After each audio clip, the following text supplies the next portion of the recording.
ये ठीक है, dipole in uniform electric field. Uniform का क्या मतलब होता है? यहाँ पे हम यूनिफॉर्म का क्या मतलब, हाँ, ये एक ही डायरेक्शन में, ठीक है, constant electric field. Constant electric field का ये मतलब हो कि ना तो उसके मैग्नीट्यूड में चेंज आ रहा है, ना ही डायरेक्शन में चेंज आ रहा है, ठीक है। हाँ, ठीक। जैसे मान लो ये इलेक्ट्रिक फील्ड है, ठीक है, इसके डायरेक्शन में भी चेंज ना है और मैग्नीट्यूड में भी चेंज ना है, तो दैट मीन्स ये हमारा वेक्टर कांस्टेंट होना चाहिए, ठीक है। हाँ, वेक्टर कांस्टेंट होना चाहिए। तो उसको हम क्या बोलेंगे कि यूनिफॉर्म इलेक्ट्रिक फील्ड, ठीक है। अब कोई एक डायपोल क्या रखा है, फील्ड में रखा है, कोई इलेक्ट्रिक फील्ड ऐसे है, ठीक है, और उस फील्ड में हमारा डायपोल रखा हुआ है, तो हम एक डायपोल बना लेते हैं, ठीक है। जैसे कि इस बार हम डायपोल को इस तरीके से ड्रॉ कर देते हैं, ठीक है। हम डायपोल को ड्रॉ कर सकते हैं किसी भी तरीके से। यहाँ पे माइनस क्यू है एंड यहाँ पे पॉजिटिव क्यू है, ठीक है। और ये हमारा डायपोल का सेंटर है। और जब हमने इस तरीके से ड्रॉ कर दिया तो हमारा जो पी वेक्टर होगा कैसे होगा, ऐसे होगा, ठीक है। ये हमारा पी यूनिट वेक्टर है, ठीक है। हमने इलेक्ट्रिक फील्ड लाइंस कैसे बनाया है, ऐसे हॉरिजॉन्टल, ठीक है, जैसे एक्स एक्सिस की तरफ बनाया हुआ है, ठीक है। हाँ, इलेक्ट्रिक फील्ड, ठीक। तो ये हमारी सिचुएशन है, कोई एक डायपोल रखा हुआ है, इलेक्ट्रिक फील्ड लाइंस है, ठीक है, ये दोनों तरफ है, ठीक है, फील्ड लाइंस ऐसे इस तरीके से फील्ड लाइंस है, ठीक है। कहीं पे इलेक्ट्रिक इलेक्ट्रिक फील्ड है और वहां पे हमने ले जाके डायपोल को ऐसे रख दिया है। अभी डायपोल में क्या होगा, ठीक है।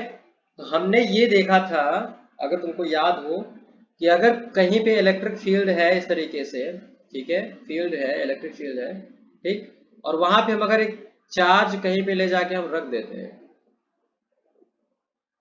तो उस चार्ज पे इलेक्ट्रिक फील्ड फोर्स लगाता है, और वो फोर्स कितना होता था,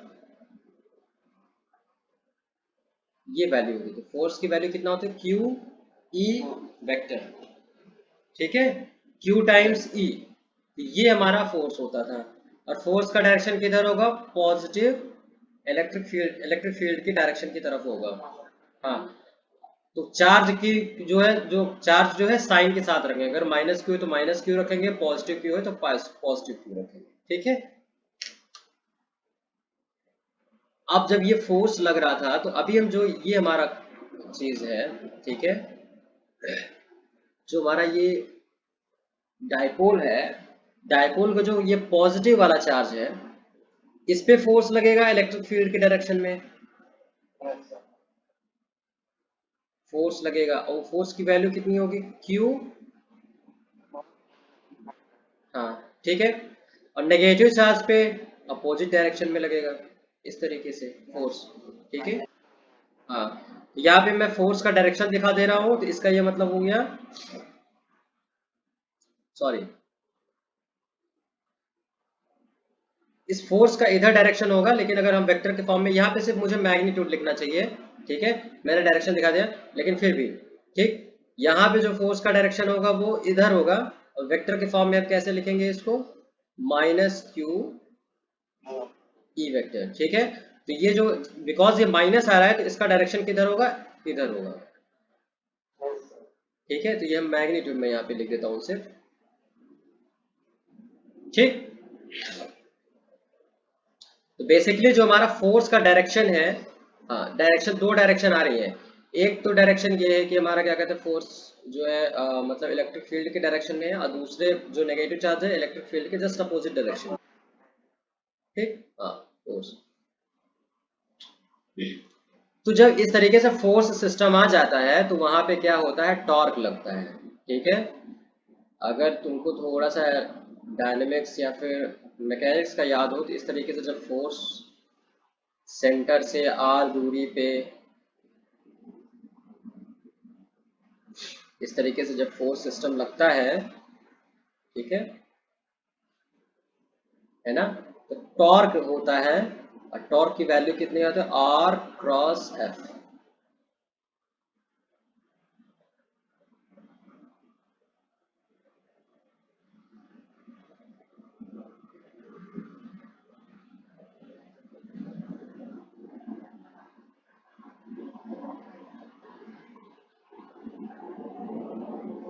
सेंटर पे, ठीक है।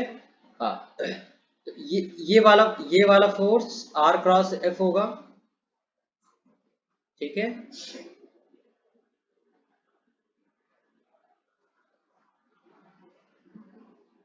और ये वाला भी फोर्स उतना ही फोर्स लगाएगा, तो ये तुम्हारा डबल फोर्स हो जाएगा, टू हो जाएगा, चलो टू आर क्रॉस एफ, ठीक है। तो बेसिकली कॉन्सेप्ट क्या है, जो तुम्हारा टॉर्क होगा, ठीक है, क्रॉस, यहाँ पे ये क्रॉस प्रोडक्ट है, बात समझ में आई। क्रॉस प्रोडक्ट याद आ रहा है जो मैंने बताया था, लेकिन डिटेल में नहीं बताया था मेरे ख्याल से, मैंने पढ़ने के लिए शायद दिया था, ठीक है। तो ये हमारा क्रॉस प्रोडक्ट है, ठीक है। अभी हम क्या करेंगे, इसी तरीके से यहाँ पे भी करेंगे, बिकॉज यहाँ से सेंटर से इस पॉइंट की दूरी क्या है, ए है ना, ए है ना। हाँ, ठीक। तो जो सेंटर है ओ है, इधर है, और इधर क्या कहते हैं, हमने दूरी ले लिया हुआ है, ठीक है। तो हम क्या करते हैं, इसको, इस सेंटर को मान के हम यहाँ पे इसका पोजीशन वेक्टर हम क्या कहते हैं लेते हैं, ठीक है। इस पॉजिटिव क्यू की तरफ हम आर ले लेते हैं, आर, आर ही ले लेते हैं, ठीक है।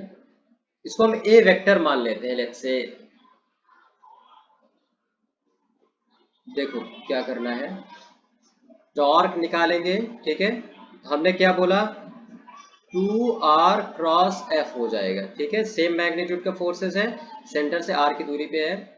आर की वैल्यू जो यहाँ से सेंटर से यहाँ की पोजीशन वेक्टर क्या कहते हैं, सेंटर से किसी एक का भी ले सकते हैं, क्योंकि बराबर है ना मैग्नीट्यूड, ठीक है।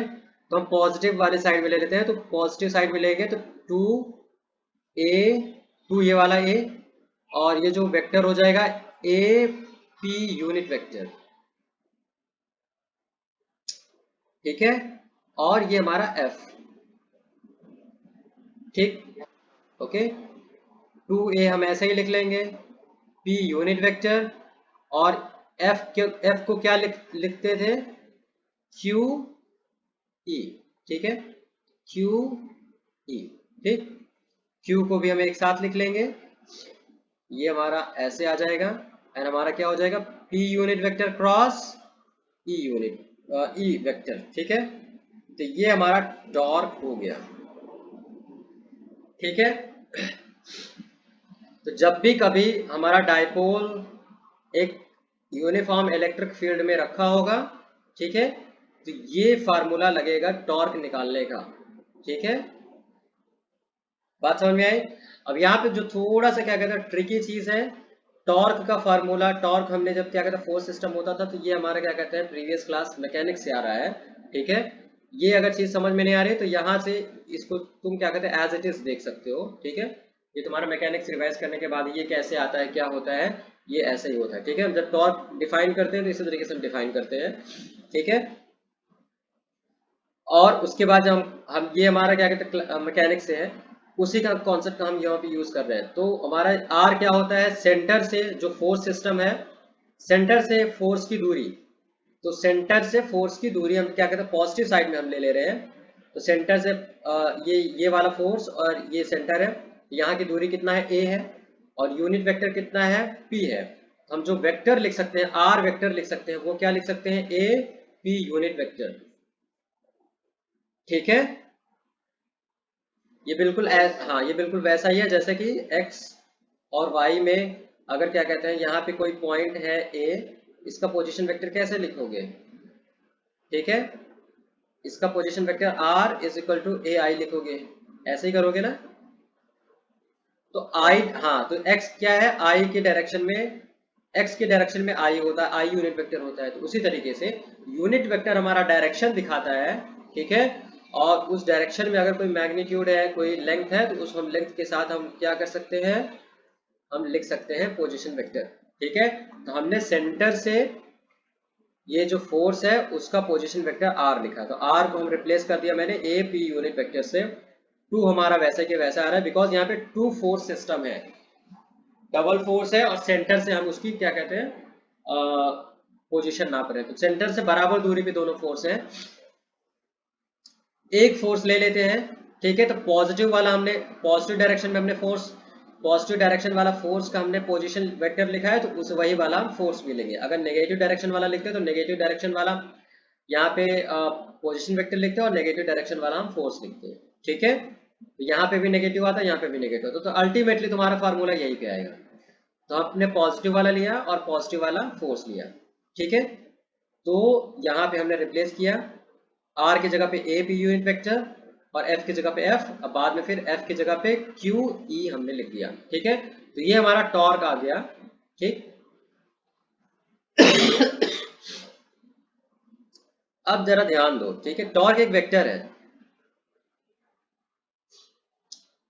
2aq p unit vector cross e, ठीक है। ये हमारा फार्मूला है, ठीक है। अभी क्या है, अभी हमें एक क्वांटिटी डिफाइन करते हैं। हमने p यूनिट वेक्टर हमने डिफाइन किया हुआ है कि हमारा एक मतलब डायपोल का डायरेक्शन होता है। अब हम क्या कहते हैं, एक डायपोल का वेक्टर हम क्या कहते हैं डिफाइन कर देते हैं, और वो डायपोल का वेक्टर क्या होता है ये हम डिफाइन कर देते हैं, इकट्ठा हम लिख देते हैं 2aq and p unit vector, ठीक है।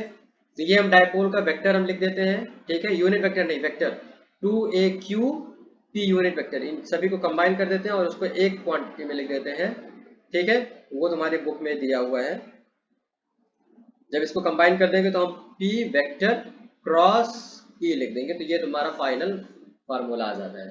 तो बेसिकली तुम इसको भी यूज कर सकते हो और इसको भी यूज कर सकते हो, ठीक है। बात समझ गए? हाँ, मेरे लिए ज्यादा कंफर्टेबल और आसान ये वाला फार्मूला होता है, ठीक है। ये वाला याद रखना आसान है, ठीक है, और ये भी बहुत मुश्किल नहीं है, लेकिन इसमें हमको क्या कहते हैं, सिर्फ क्या कहते हैं मतलब p यूनिट वेक्टर है और e का वैल्यू 2aq हमारा सीधा सीधा दिखाई दे रहा है, ठीक है। तो कोई सा भी याद रख सकते हो, ये वाला इजी है याद रखने में, ठीक है। ये हमारा, हाँ, तो ये हमारा टॉर्क है, टॉर्क, ठीक है, इसको हम टॉर्क बोलते हैं, ठीक।